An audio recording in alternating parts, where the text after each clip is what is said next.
Selamat Minalatai, salam saujud karena merempak. Adio Katalino, Bacuramin Kasaruga, Basengat Kajubata, arus. Perkenalkan, nama saya Dita Sofiandani, saya kelas 11 IPA 5. Guru pembimbing saya adalah Ibu Ribriatuti SPD. Sebelum kita masuk ke dalam materi, saya akan menjelaskan pengertian dari pemanasan global. Pemanasan global atau global warming adalah adanya proses peningkatan suhu rata-rata atmosfer laut dan daratan bumi. Baik, kita masuk dalam materi. Bagaimana perbedaan dampak yang ditimbulkan jika suhu mengalami kenaikan 1,5 derajat Celcius dan 2 derajat Celcius. Pertama, cuaca ekstrim. Wilayah lintang tinggi dan pegunungan diperkirakan akan mengalami curah hujan lebih tinggi pada suhu pemanasan 2 derajat Celcius dibandingkan pada suhu di bawah 1,5 derajat Celcius. Meskipun suhu 1,5 derajat Celcius dapat menyebabkan peningkatan limpasan air dan banjir di beberapa wilayah dibandingkan dengan kondisi saat ini, namun suhu 2 derajat Celcius dapat menyebabkan lebih banyak lagi. Yang kedua, lautan es di kutub utara. Pada suhu 1,5 derajat Celcius, kemungkinan besar akan terjadi satu kali musim panas tanpa es setiap 100 tahun. Sedangkan pada suhu 2 derajat Celcius, frekuensinya meningkat menjadi satu kali setiap 10 tahun. Hal ini dapat menyebabkan lebih banyak panas yang diserap sehingga berdampak pada sirkulasi laut dan berdampak pada cuaca musim dingin. Yang ketiga, ketersediaan air. Kemungkinan terjadinya kekeringan dan risiko terhadap ketersediaan air dapat dikurangi secara signifikan jika pemanasan dibatasi hingga 1,5 derajat Celcius.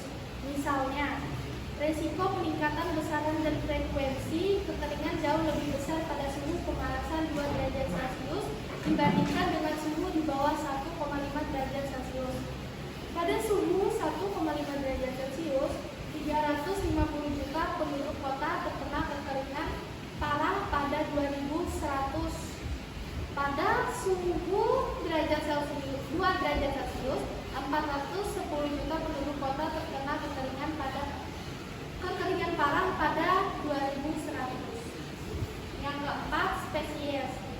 Pada pemanasan 2 derajat Celcius, 18% serangga, 16% tumbuhan, dan 18% vertebrata diperkirakan akan kehilangan lebih dari separuh wilayah jelajahnya dengan pemanasan sebesar 1,5 derajat Celcius. Suhu ini berkurang 2/3 pada serangga dan setengahnya pada tumbuhan vertebrata, 6% serangga, 8% tumbuhan, dan 4% vertebrata. Yang kelima, lautan. Ekosistem diperkirakan akan bertransformasi seiring dengan meningkatnya pemanasan.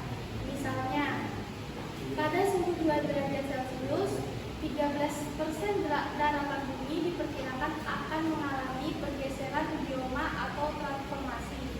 Dengan pemanasan sebesar 1,5 derajat Celcius, resiko ini berkurang menjadi 4% dari luasan daratan bumi.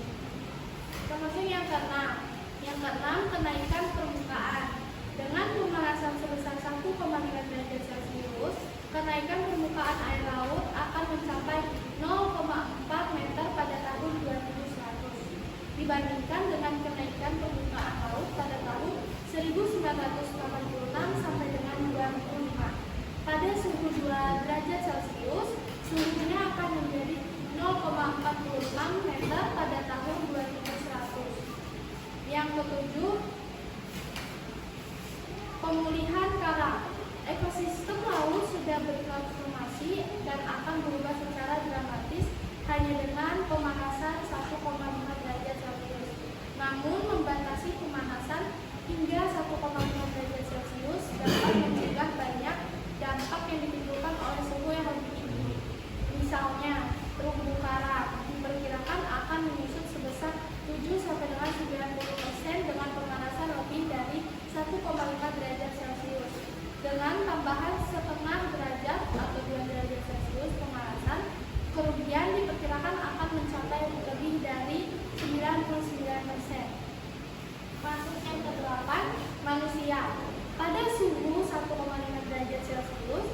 90% populasi manusia terkena gelombang panas setiap 20 tahun sekali. Pada suhu 2 derajat Celcius, 28% populasi manusia terkena gelombang panas setiap 20 tahun sekali. Risiko terhadap kesehatan manusia termasuk mobilitas dan mortalitas terkait panas di wilayah perkotaan lebih rendah pada suhu pemanasan 1,5 derajat Celcius dibandingkan 2 derajat Celcius. Yang terakhir, makanan. Kerugian ekonomi semakin besar seiring kenaikan suhu pada beberapa wilayah, yaitu terutama wilayah tropis, diperkirakan akan terkena dampak paling parah. Misalnya, jika pemanasan dibatasi pada 1,5 derajat Celcius, kerugian PDB global akan menjadi 0,3 derajat Celcius. Dengan pemanasan sebesar 2 derajat Celcius, kerugian akan menjadi 0,5 derajat Celcius. Sekian